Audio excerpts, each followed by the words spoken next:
सिरनगीटी के लक्कड़बग्घू ने एक नई रणनीति अपना ली है और इन मांसाहारियों की ये रणनीति बहुत सफल हो रही है।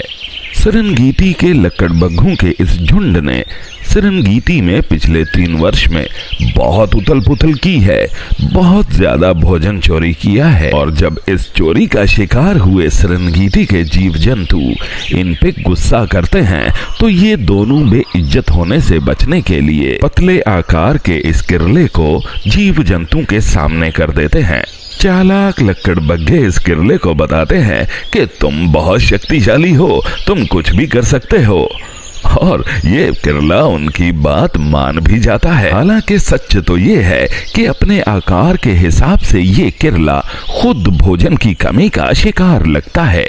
और जब तक इस किरले को समझ लगती है कि लक्कड़बग्घे इसके साथ षड्यंत्र कर चुके हैं, ये पूरे सिरनगीटी से बेइज्जत हो चुका होता है। परंतु खेल यहाँ खत्म नहीं होता। ये किरला कहीं निराश ना हो जाए, इसी कारण हर बार बेइज्जत होने के बाद लक्कड़बग्घे इसकी खूब पॉलिश करते हैं। Mister president, excellencies, distinguished delegates,